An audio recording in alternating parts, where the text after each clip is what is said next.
Hey guys, back with a new video, and today I have a special guest. I have David Mathas with me. David has been kind of my assistant, right-hand man. Kind of utility guy in a way, I guess. Yeah. So David's worked for me for about a year and a half now, and he's in the master's program at USF, which is actually, we met in Bill Campbell's lab. Right, yeah. And I want to take a minute to introduce David to you guys. So David has been working for us for a while. We've been grooming him for coaching, so he's going to be taking over a lot of the Biolayne coaching coming up here. And so I wanted to give you guys a chance to get to know David. How did you get into like training? And you have a really interesting backstory. So how did you get into nutrition and training? Well, I'm 34, so I'm a little bit older than I usually look. Not as old as me though. Yeah. So I've actually been into nutrition training for a long time. I've been an athlete my whole life. Mm-hmm. Pretty much from the day I came home, I had a baseball and basketball in my crib. So sports has always been like a huge part of my life. Mm-hmm. Nutrition kind of came into play around middle school. My middle sister, so I have two older sisters. Mm-hmm. My middle sister is about 6 years older than me. Mm-hmm. She went off to Arizona State for exercise science. Yeah, I met her. Yeah, at my wedding. Yep. And that's when I really first got introduced to, wow, there's like, you can go study this stuff. Yeah. I had no idea. At that point, I was just an athlete, playing sports every single day. You know, I was never one to be into video games, so I was always outside doing stuff. So Hey, lay off the video games, right? So it's always been being active, being healthy has always kind of been in my blood, I guess. But it wasn't until about then that I actually started focusing. It was like, wow, you can actually go to school for this sort of thing. Mm. So that was kind of my first insight into exercise science. Now, did you do your undergraduate in exercise science? Or no. What did you do that for? Yeah, funny enough, as interested as I was in it, I didn't. I did my undergrad at Indiana University in 2003 to 2007. Okay. And, you know, the fitness industry is not like it isn't today how it was back then. Right. Right. Obviously, we all know that. We're all still flipping through muscle magazines and things like that. It was starting to get a little bit of internet culture because Facebook was popping up and that kind of stuff. Yeah. But, so a little bit of exposure was starting to happen. But no, I actually went for business, for management. Okay. I don't want to say I took the safe route, but I figured it was very versatile. Yeah, a lot of people do that. Yeah. But never lost that passion, was always training, still doing a lot of studying and research as far as nutrition goes and stuff on my own. Mm-hmm. But never went to school for that. Now afterwards I did get a couple personal training certifications, and I started doing that on the side when I moved down to Florida. Okay. Yeah, so I kind of dabbed in there a little bit. So. But you had kind of a catalyst that kind of pushed you into this, right? Yeah. So you went off to the military. Right. 2009, I joined the Army. I was a combat medic in the Army. Mm-hmm. And I was 24, so I wasn't, a fresh kid out of high school like some of the guys were. I kind of had some life experience at that point. So my perspective was a lot different than most going in. Yeah. I think it was a little bit harder for me to adjust because I wasn't in that kind of like juvenile mold state, like the military does. I was an adult. You'd already had your college years, so you'd kind of had your partying time. Right. Yeah. So basic training was fun. It was interesting, but it took a lot of stress and a lot of toll on me that I didn't later realize, and that I didn't realize until later on. Yeah, it's funny. We never realize like stuff that's traumatic or difficult for us mentally at a time until like later down the road. Yeah. I think the big thing with me was I'm a type A personality. I like to have control. I like to plan things out. Mm-hmm. And it kind of, in a way, made me feel like I was not in control anymore. And I think that was kind of military is always on somebody else's schedule. Right. Do this, do that. Yeah. You're not really running things. Yeah. Yeah, but nothing really kind of manifested with that until a couple years down the road. It was really after my first deployment in Iraq. There was some things that happened over there as far as the direction that my career was going that kind of fell through. Mm-hmm. And I think that was kind of like the last catalyst for me. And I kind of lost it after that, and I started developing an eating disorder. Okay. OCD. You also have problems sleeping too, right? Yep. Now is that from this, or is that from, you said you guys you'd have like attacks at night, Right. and that would wake you up. And Yeah, I'd be coming off like a 12-hour shift, and get right back, shower, lay down to go to sleep, and then all of a sudden like a mortar attack, and we'd have to go back in, and so I've whenever battled. I know it's not the same thing obviously, but from having kids, Yeah. like when they're young and they wake you up a lot, I would have trouble just getting to sleep. Yes. And then I would have trouble staying asleep because I would always feel like I was going to get woken up. Right, and my issue is I can fall asleep anytime. Just ask my wife, I'll fall asleep in the middle of a conversation, but I can't stay asleep. Yeah. And I think that comes from even back as far as basic training, getting us up at random times. Getting woken up, yeah. So I'm always I have that edge, and that edge kind of carried over and manifested into the eating disorder. And I see. One thing that I want to touch on is eating disorders in men are underreported and not talked about nearly enough. And I'm not just talking about stigma. Yeah, big stigma. And this was back in 2011, 2012. So think about however it is now. Think about how less it was back you were then. officially diagnosed, right? Yep. So I was officially diagnosed with obsessive compulsive disorder, generalized anxiety. I was getting panic attacks and stuff, but my eating disorder, it's kind of, I don't want to say it's unique, but it wasn't like the typical bulimia or anorexia. Mine was actually exercise-induced bulimia, which... So you were eating quite a bit. I was eating. I never purged the way that most people think. My way of purging was I would eat something and then I'd go exercise. And I think... You must have been exercising almost all day. I was doing a couple CrossFit workouts. I'm CrossFit certified, so at the time I was doing a couple CrossFit workouts plus my Army stuff. I would get up, so we'd have PT at about 5 a.m.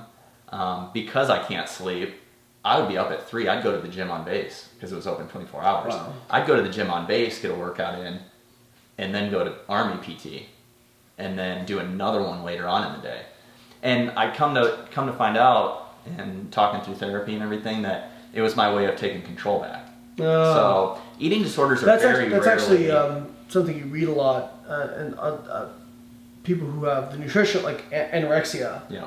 They will say, well, it's kind of a form of control. Exactly. It's a way to control things. I just felt like everything was chaotic in my life, and that was the way I can control my eating and my exercising. And come to find out later on, through years of therapy afterwards and getting help, luckily I had some great people around me, my family, my command, and everything that helped me get the help I needed, because I was in the ICU for a month. Wow. Over December... You were in pretty bad shape too, right? I was. Actually, they called my parents and flew them up to base because I was not supposed to make it through the night. Wow. I was hooked up to machines. My resting heart rate got down into the high 20s. Wow. 28 or 29, I believe. Wow. Blood pressure was low. Like, they literally flew them up there because they didn't think I was going to make it. So I'm sitting here today very lucky. What helped you turn the corner on that? Well, obviously getting some therapy, getting some help. I later recently found out that the Army actually ran about $3 million worth of testing on me. Wow. During my time. Just as far as doing liver biopsies, kidney biopsies, everything, because they didn't know at the time that it was an eating disorder. Yeah. I didn't know at the time it was an eating disorder, right, because it messes with your head. So, yeah, your perception of what is normal gets really skewed. I know a lot of, you see that with a lot of females with eating disorders, or I mean males too, but, right. They'll say they're fat. And yeah, rail a lot of thin. body dysmorphia. Yeah, exactly. Yeah. And so, once you started getting some nutrients back in you, getting healthy, because your brain needs nutrients to think straight, right? So I was severely malnourished. Got some help, got some counseling, and then... Yeah, there's some pictures of you that I saw that I was like, man, it's hard to believe that was David. Yeah, I look back at them, and I actually hold on to them, and I look at them periodically, because one thing also with eating disorders you got to realize is that it never... I don't want to say the disorder doesn't go away, but the thoughts, you always have these thoughts, but you learn to control. Yeah. You learn to control them a little bit better, and so those are reminders of how far I've come along. An alcoholic in a way. Yep. You're always going to have that propensity. Right. But you can control your actions. Yeah. So I kind of use those as inspiration. I don't know, however you want to call it, to realize that, hey, how far I've come and not to go back. But once I was healthy enough and everything, I started watching YouTube, because like I said, going back to as a child, I've always been into this stuff. Yeah. I just didn't necessarily go to school for it the first time around. And, you know, picked up on videos here and there, and came across this guy named Layne Norton. Who are you? Yeah. Never knew how that was going to affect my life. But honestly, I was in a point in my life where I could actually accept information at that point. Like before that, anybody could tell me anything, and if it went against anything that I thought in my head, I wasn't listening to it. Yeah. But I was at the point where I was ready to like receive good information, and I knew that I was kind of on the mend, and I knew that I wanted to do something with my life to make sure that nobody ever felt the way that I felt and had to go through that again. Not just men, women too. Yeah. And just kind of got a little bit more educated through your videos. Kind of saw some things that I was looking at in a different way. Yeah. And just kind of enlightening myself. And then that got me even more interested to be like, you know what? I've got a story. I've got something that I overcame. I can help other people moving forward. And through your videos and stuff, I decided to go back to school and do my prereqs to get into this master's program that I'm currently in. Oh, so you actually had to do prereqs? Yeah, because cool. So like my undergrad was in management. Yeah, so you're totally different. I had like a chemistry class from like freshman year. So it's been a few years process because, like I said, I was in treatment for a while. I was getting help. It was about 2015 when I actually started going back doing my prereqs. Yeah. And then summer of 2017, I actually reached out to Dr. Campbell at University of South Florida, where I'm doing my master's right now. And I actually had no idea how prestigious the program was, and it's right in my backyard. I was living in St. Petersburg at the time, and I just reached out to him and said, hey, kind of explained a little bit about my story, what I wanted to do. I said, hey, is there any way I can come in and meet you? And he said, yeah. He emailed me within like a day or two. He said, come on in. That was great. Yeah. One of the most life-changing moments, I think, honestly, for me. And I went in and talked to him, and he's like, kind of asking me the same thing you just did. It's like, how'd you get into this? And I mentioned you. And then I kind of talked to him a little bit about what I need to do to get in this program. And at that time, I had all the classes I needed, but I missed the deadline because they only accept up to I think like February. Right. Yeah. So that was fine. I was like, okay, I get it. That's fine. What can I do to be a part of this program? And I actually volunteered for all of 2017 in his lab. Yeah, it's a good move. I wasn't even an active student. I just young students. That is a great move. Just take initiative. I met some great people, and then it was about a month or two later. He emailed me. He's like, hey, I know Layne was a big influencer for you and all that. He's coming in. Would you like to meet him? I was like, yeah, why not? If I only knew then what I know now. No. So I came in. You were reviewing, I believe it was Warren's proposed study. Yep. Yeah. It was a female glute hypertrophy study. Yep. And we did a tour of the lab downstairs and just kind of pulled him off to the that lab side. has come a long way. I remember when it was just like a hole in the wall. Oh, I've seen pictures. I can't believe what it's like now. Yeah, he's really done a lot of great stuff with that lab. But one thing I left out is I actually reached out to Layne about probably 4 or 5 months before that. Just wrote him an email, not ever imagining it was going to get to him, and just kind of explaining, hey, this is what you did for me. You know, I don't know if I'll ever meet you, but I think you should know that what you put out there touches people and it changes people's lives. And so at that meeting, I kind of pulled you off to the side and was like, hey, I don't know if you know me. Like, I'm the one that wrote you that email. And he read it. He remembered. And later on that night, I just wrote him another email again, thanking him for just talking and asking him if I could just pick his brain. I don't know if I said, hey, can I take you out for a beer or coffee or something, but... well, I think you said that you're like, I want to be involved in what you're doing. I really believe in you and Holly. You know, and at that time, like, I had a lot of bad stuff going on in my life, and I was like, oh, you sure you really want to be involved in this whole deal? And no, you've actually been like a really great addition to the business, not only as a business but also as a friend, and getting to kind of like mentor you over the last year and a half, you know, with coaching and that sort of thing. And now, I mean, you're actually in the best program for coaching as well, because Bill's lab literally most people there go on to be coaches. Yeah, it's designed to help aspiring coaches become coaches. Yeah. So you're 1 year, or you're finishing up your first year. Yeah, right? I'll be done, but I'm on the accelerated program. So our class this year is actually the first class that they've offered me an accelerated program for. So I'll actually be done in December of this year. Whereas before it would be a full 2-year program. So you're going to take classes all of the summers, Mike? I've got 2 classes this summer. Yeah. That's really the only difference is just 2 extra classes in the summer. So for me, that's been helpful because, like I said, I'm 34. I'm going to be 35 when the program's done. I want to get on. I want to know what I can in school, learn what I can in school, and then move on and be able to apply it. Not be a student till I'm 45 years Yeah, old. well, But there's a lot of great possibilities too. I mean, you can always go on for your PhD, right. which was a thought, and it's not completely left my mind right now. Yeah.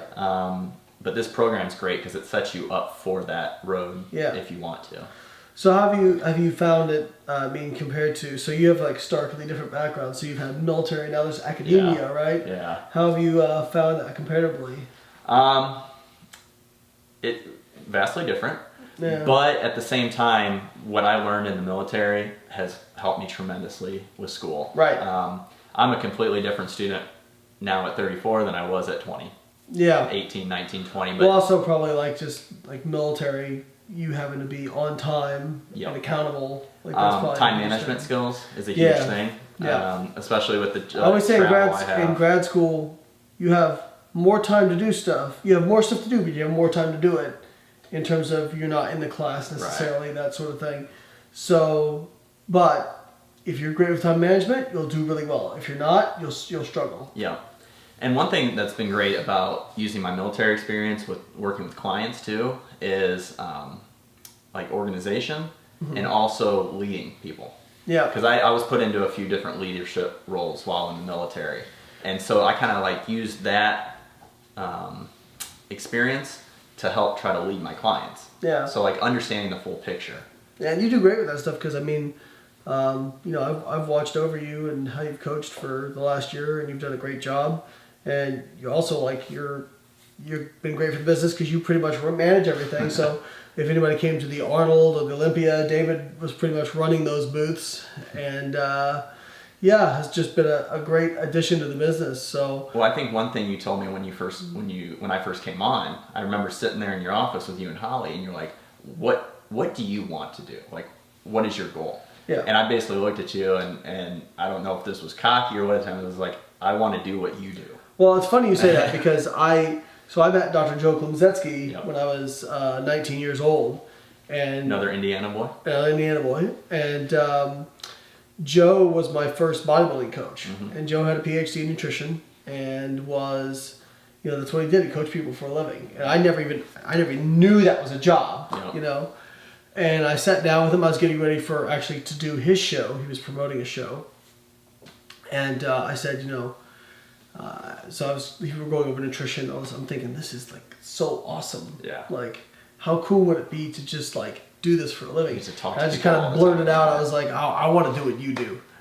And at the time, he said he thought to himself, all right, sure, kid. Because, he was very accomplished. He won a Natural Pro card. He wrote for magazines. He coached people. He had a PhD in nutrition. I was going to ask, how many PhDs at that point did he have? Yeah, Joe has several degrees. But went off, and that was the impetus to start doing that. Well, it's great because I've got to meet Dr. Joe through you, and actually Kim and I stay in contact, so it's kind of coming full circle. But that meeting and stuff, you asked me what I want to do, and I said, I basically want to be you in no lesser terms. I want to help people like you've helped me and stuff. And you said something that makes more sense to me now than it did at the time. But he's like, okay, I'm going to teach you business stuff too. I had a business degree and all that stuff, but actually running a business because it's different. And you said that's as much a part of this coaching. It is as actually coaching macros and training. Well, macros and training are very important, but also just because I've made so many mistakes. How I've run a business. Because what happens is if you're not efficient with stuff, you end up doing the stuff that you don't even care about doing, and trying to take care of that rather than focusing on your clients. So it can be really difficult, which is why I've actually kind of phased out of coaching, and we brought Holly in brought you in because, you know, if I'm writing books and doing this other stuff, I don't have the time to devote to the clients that they deserve. So now I only have probably, 20 or so clients. Right. And that number is going down as I have old clients kind of fall off. So, yeah, a little bit of passing of the torch, you know what I mean? But honestly, it's been so helpful because it's helped me understand what I need to do to not only be an efficient coach, but be an effective and efficient businessman too. Yeah. You can go to school all you want, but until you're actually running a business, and I mean, he'll tell you, I made a lot. Well, same thing. You can go to school for nutrition, but it's not going to show you how to coach. It's not applicable until you do it, and learning to not be afraid to make mistakes. Because I've made plenty of mistakes at the beginning, but it helps you learn. Yeah. And I think that's only going to help going. Well, I think I only count as mistakes if you make them twice. Right? Because you're going to screw up. But if you just make sure it's not the same stuff over and over, right? True. So I think take home's I would say to people out there watching, I think when you're getting into something you're passionate about, one, find a mentor. Mm-hmm. That's really important. Yep. Somebody who's done the stuff you want to do. And then, I couldn't, when David met me, I couldn't even afford to pay him. So he worked for free for about 7 or 8 months. 7 months, Something like that. Probably longer than I like to admit. Now the business is doing great, and I'm happy we're able to pay him.